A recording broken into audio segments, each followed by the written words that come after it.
오늘은 구속의 경륜 9번째 시간을 가져보도록 하겠습니다. 우리가 어제 연구한 제2차 율법 전쟁에 이어서 어저께 양해 말씀을 좀 드리도록 하겠습니다. 어저께 녹음 중에 동영상 제작 중에 재난 안전 확인 문자가 와서 갑자기 녹음이 중단된 점 양해해 주시기 바랍니다. 오늘은 어제 이어서 예수님께서 이 땅에 오실 때 죄 있는 인간의 육신을 취하시고 죄된 본성을 취하시고 이 땅에 오셔야만 이 사단이 시작한 율법에 관한 이 주장인 사람은 하나님의 율법을 지킬 수 없다는 것을 온전히 입증해야만 사단의 참소가 끝날 것이었기 때문에 예수님은 참으로 우리와 같이 육신에 속하셔야 하는 것입니다. 히브리서 2장 14절 말씀에 보시면 자녀들은 혈육에 함께 속하였음에 그도 또한 한 모양으로 혈육에 함께 속하심은, 예수님도 우리랑 똑같이 이 혈육에 속하셨다고 말씀하고 계시죠. 그렇게 돼야 우리의 모본일 뿐더러 그리고 우리에게 이 땅에 오셔서 그분 자신이 만든 한 번도 죄를 짓지 않는 생애를 삶으로써 우리에게 그리스도의 의라는 이 품성의 옷을 선물로 줄 때 이 법적으로 이것은 너무나 완벽한 것이기 때문에 사단이 참소를 할 수가 없는 것입니다. 이것에 관련된 예수님은 이 땅에 오셨을 때 우리 인류랑 똑같은 이 죄된 연약성을 취하셔서 이 땅에 오셨다는 그 말씀을 우리가 증언의 말씀을 통해서 확인을 해 봐야 되겠죠. 시대의 소망 117페이지에 있는 말씀인데요. 유혹자의 공격을 받았을 때 아담은 아무런 죄의 영향을 받지 않았었다. 아담은 완전한 장년으로 몸과 마음에 충분한 활력을 소유하고 있었다. 그는 에덴의 영광에 둘러싸여 있었고 날마다 하늘의 천사들과 교통하고 있었다. 그러나 예수께서 사단과 상대하시기 위하여 광야에 가셨을 때에는 그렇지 못했다. 4000년간 인류는 체력과 정신적 능력 그리고 도덕적 가치가 퇴보되어 왔다. 그리고 그리스도께서는 퇴보된 인류의 연약함을 취하셨다. 이렇게 하심으로써만 그는 인류를 쇠퇴의 깊은 구렁에서 구출하실 수 있으셨다. 여기서 보시면 예수님께서는 4000년간이나 퇴화된, 정신적으로 도덕적으로 퇴화된 그 인류의 이 연약함을 취하셨다고 말씀하고 계십니다. 이 육체만 그렇게 취하신 거냐, 연약한 그런 인류의 연약함을 취하신 것이 아니라 체력뿐만이 아니라 정신적 능력 그리고 도덕적 가치, 이것은 꼭 죄된 본성을 취하셨다는 것을 의미하는 것입니다. 이렇게 해야만 인류를 쇠퇴의 깊은 구렁에서 정말 이 죄된 본성에서 우리를 구출하실 수가 있으시다는 것입니다. 많은 사람은 그리스도께서 시험에 정복당하는 것은 불가능했다고 주장한다.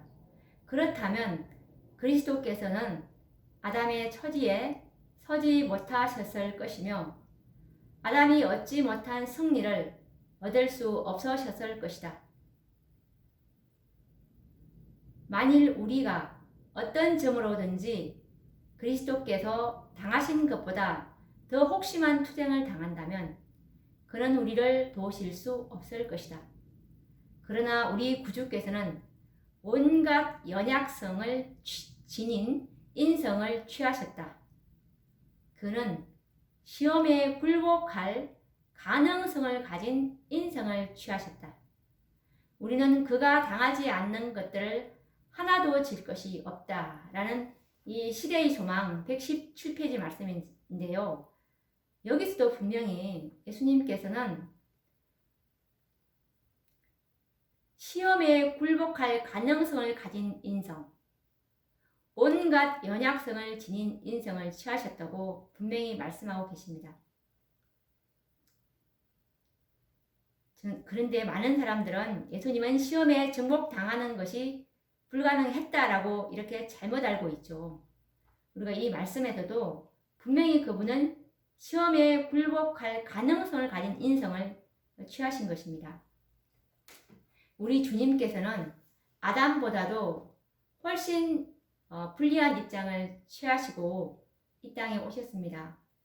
그분께서는 아담이 실패했던 그 점을 만회하기 위해서 오신 것이고, 또한 죄로 말미암아 연약해진 이 인류의 육체를 가지시고 마귀로부터 모든 시험과 시련에서 승리하심으로 우리 인류들도 죄로부터 승리의 생애를 살 수 있다는 희망을 주실 것이었습니다. 그분은 우리들을 죄로부터 구원하시기를 원하십니다. 죄에서 구원하시겠다는 말은, 이 말씀의 진정한 의미는 우리들이 죄 없는 생애를 살 수 있도록 하시겠다는 뜻입니다. 죄가 우리의 생애에서 끝날 때 그 목적은 성취되는 것이죠. 다 아시다시피 죄는 불법인데요. 죄를 이기고 죄 없는 생애를 산다는 것은 율법을 온전히 순종한다는 말입니다. 사단은 인류가 하나님의 율법을 온전히 순종하는 것은 불가능하다고 주장했습니다. 그리스도께서는 이와 같은 사단의 주장이 거짓이라는 사실을 증명하시기 위해서 먼저 그분 자신이 죄된 육체를 가진 인간이 되셔서 하나님의 율법을 온전히 순종하셔야 할 것이었습니다. 그 다음에 예수님을 믿는 사람들에게 율법을 온전히 순종해서 죄 없는 생애를 살 수 있다는 그 증거가 나올 때 사단의 기만은 온 천하에 폭로되는 것이 바로 이 하나님의 구속의 경륜인데요. 그때야 비로소 이 우주 안에 죄를 소멸하고 사단을 영원한 불로 심판받게 하실 수 있을 것이었습니다. 그래서 십자가로 이 모든 것이 끝나는 것이 아니라 이 십자가로 인해서 예수님을 믿는 이 한 무리, 이 인간들이 하나님의 율법을 온전히 순종할 수 있다는 것을 입증할 때 이제 이것이 다 끝나게 되는 것입니다. 이 사단과 하나님 사이의 대쟁투가 이제 그렇게 돼야 끝날 것인데요.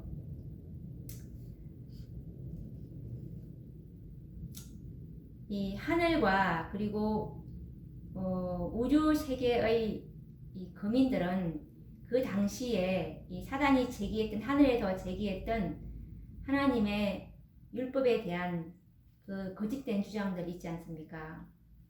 하나님의 율법은 지킬 수가 없고 공의와 자비가 조화되지 않는다, 하나님의 품성은. 그러면서 이 율법은 천사들에게는 필요 없다.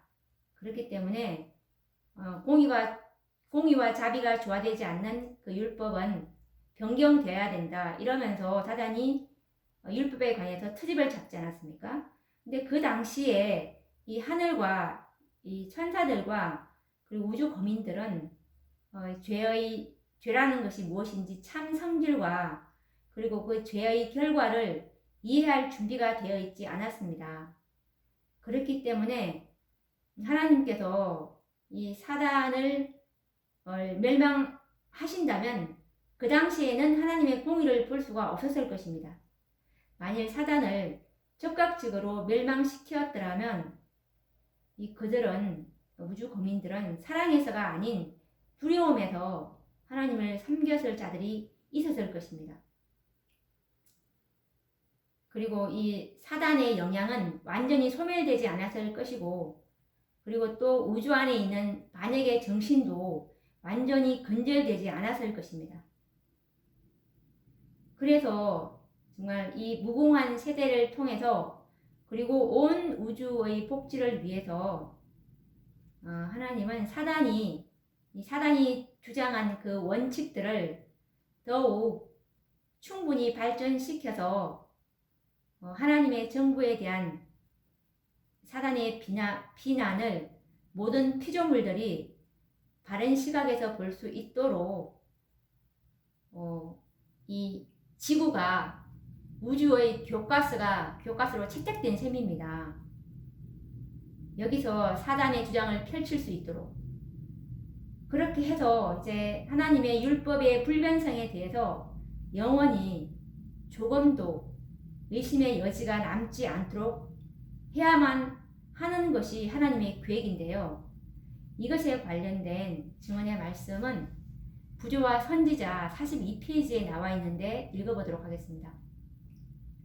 하늘과 여러 세계의 거민들은 그 당시에 죄의 참 성질과 결과를 이해할 준비가 되어 있지 않았으므로 사단의 멸망에서 하나님의 공의를 볼 수 없었을 것이다. 만일 그를 적극적으로 멸망시켰더라면 사랑에서가 아닌 두려움에서 하나님을 섬겼을 자들이 있었을 것이다. 그 기만자의 영향은 완전히 소멸되지 않았을 것이며 또한 반역의 정신도 완전히 근절되지 않았을 것이다. 무궁한 세대를 통한 온 우주의 복지를 위하여 사단이 그의 원칙들을 더욱 충분히 발전시켜서 하나님의 정부에 대한 그의 비난을 모든 피조물이 바른 시각에서 볼 수 있도록 그리고 하나님의 공의와 자비와 그리고 그분의 율법의 불변성에 대하여 영원히 조금도 의심의 여지가 남지 않도록 해야만 했다. 이렇게 될 때 이제 비로소 이 우주 안에 죄를 소멸하고 사단을 영원한 불로 이제 심판받게 하실 수가 있는 것입니다. 그래서 예수님은 참으로 우리와 조금도 다름이 없는 인간이 되셔야만 하였고 그리고 인간으로서 죄 없는 생애를 사시고 승리하셔야만 하였던 것입니다. 예수님은 예수님의 육신의 조상들의 역사 가운데 우리가 마태복음 1장에 보면 잘 나와 있지 않습니까? 이런 유전 법칙의 기초한 결과를 다 받으셨습니다. 다윗, 므낫세, 예수님의 조상들 많이 있죠. 이분들의 그 품성의 결함들을 그대로 예수님은 유전적으로 다 받으셨어요. 이렇게 예수님은 오셔야만 하셨던 것인데요. 이것에 관련된 증언의 말씀은 시대의 소망 48페이지에 있는 말씀인데요. 아담이 에덴에서 죄를 짓지 않았을 때라도 하나님의 아들이 인성을 취하는 것은 거의 무한한 굴욕이 되었을 것이다.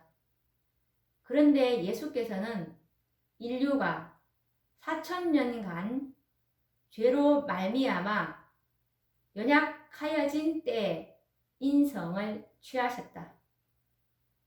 이 말씀은 예수님이 죄를 짓지 않았을 때의 그 아담으로 오는 것도 무한한 굴욕이 되었을 터인데 하물며 4,000년간 죄로 말미암아 연약하여진 때의 그 인간으로 오신 것은 정말 이것은 얼마나 더 무한한 굴욕이 되겠습니까? 계속 읽겠습니다. 그는 아담의 모든 자녀들과 같이 유전 법칙이 끼쳐온 결과를 받으셨다. 이러한 결과가 어떠하였는지는 예수의 육신의 조상들의 역사 가운데 드러나 있다. 그는 이러한 유전을 지니고 우리의 슬픔과 시험을 당하시고 우리에게 죄 없는 생애의 모본을 주시기 위하여 오셨다라는 말씀입니다. 히브리서 11장 1절에 보시면 믿음은 바라는 것들의 실상이다라는 말이 있습니다. 우리가 원하고 바라는 것이 무엇인가 하는 것은 매우 중요한데요. 왜냐하면 믿음이 바라는 것들의 실상을 만들어주기 때문입니다.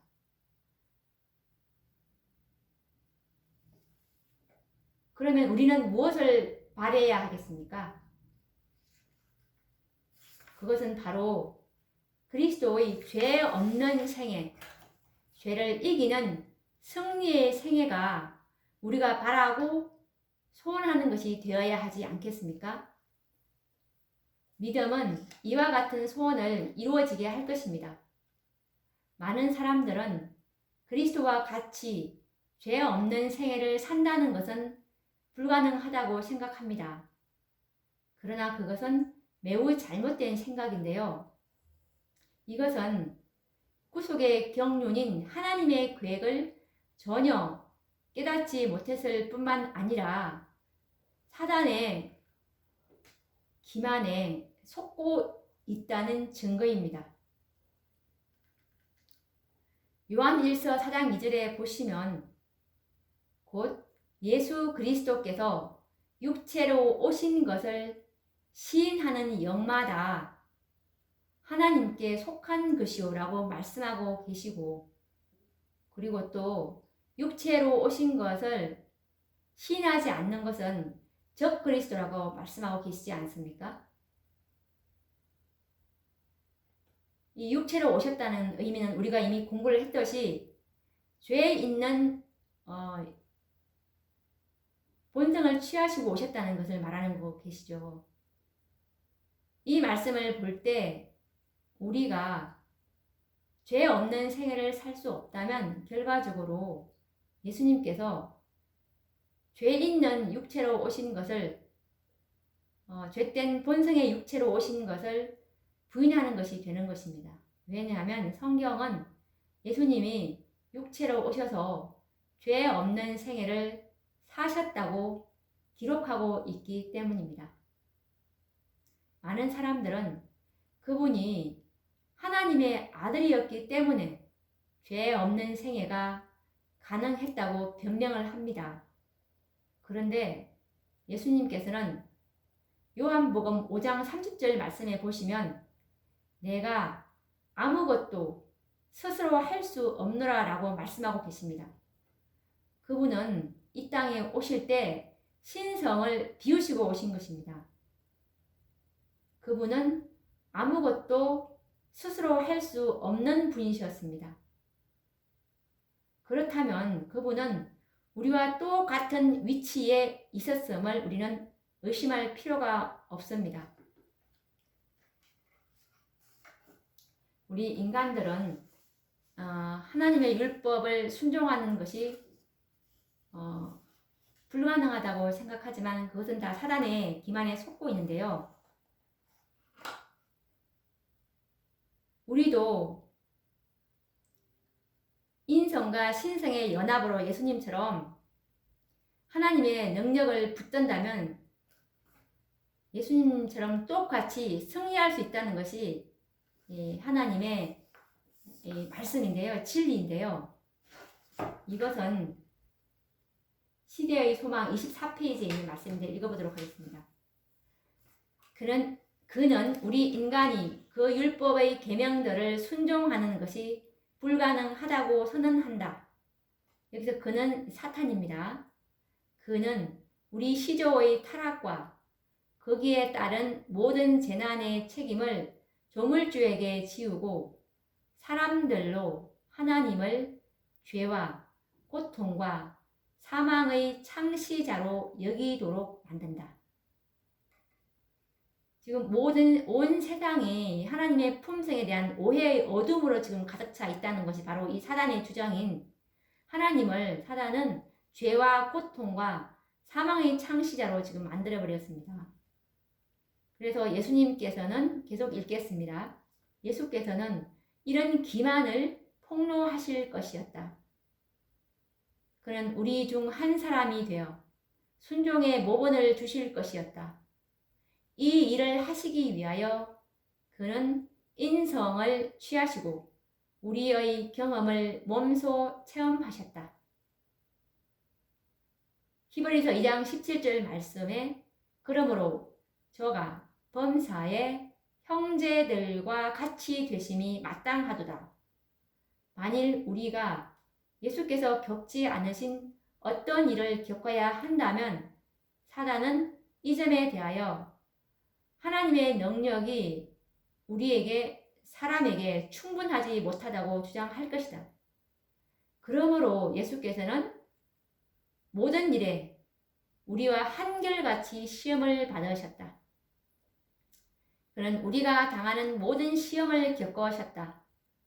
그는 자유롭게 쓰도록 우리에게 주어지지 않은 능력은 당신 자신을 위하여 조금도 사용하지 않으셨다.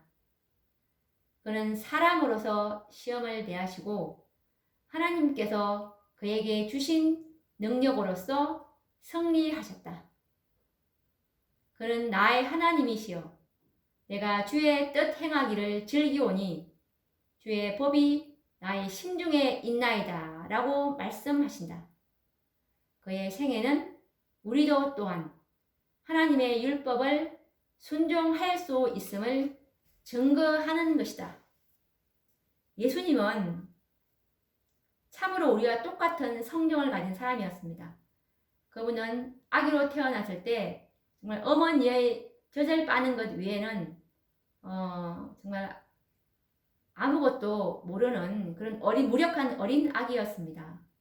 그러면서 이제 어릴 때 어머니의 교훈과 어머니께서 이제 그 꿈을 꾼 이제 잉태하는 과정에도 천사가 잉태하기 전에 천사에게 했던 말 이런 말씀을 이제 쭉 들어왔겠죠. 그러다가 12살 때 이 6월절 날 이제 성전에 가셔서 참으로 그분이 자기가 이 양 희생 제물이 대신 이 양이라는 것을 성령께서 자각시켜 주셨습니다. 이때부터 예수님께서는 이제 정말 이 자기의 사명을 이제 깨닫게 되었는데요. 예수님도 이게 성경을 연구함으로써 이렇게 우리랑 똑같은 패턴으로 한결같이 그분은 사람이셨고 그리고 하나님의 말씀으로 그분은 온전히 승리를 하신 것입니다. 그렇게 했기 때문에 이 십자가의 승리로 사단이 하늘에서 쫓겨날 수가 있었겠죠. 정말 예수님의 이 인성은 정말 우리가 죄의 생애를 우리도 끝낼 수 있다는 그것에 대한 정말 중요한 이 기초 교리인데요. 이것에 대한 교리가 정말 거의 모든 교회가 잘못 지금 깨닫고 있는데 그래서 정말 이 죄를 끝낼 수 있는 사람들이 이 예수님의 성육신에 관한 바른 견해를 가진 사람들이 나타날 때 우리도 죄를 끝낼 수 있다는 이 마지막 세대에 이제 속하게 되는 것인데요. 오늘은 제가 할 말이 많지만 또 다음 시간에 이 구속의 경륜은 지금 계속 이어지는 내용이니까 다음 시간에 또 우리가 연결시켜서 연구해 보도록 하겠습니다. 다음 시간에 뵙도록 하겠습니다. 감사합니다.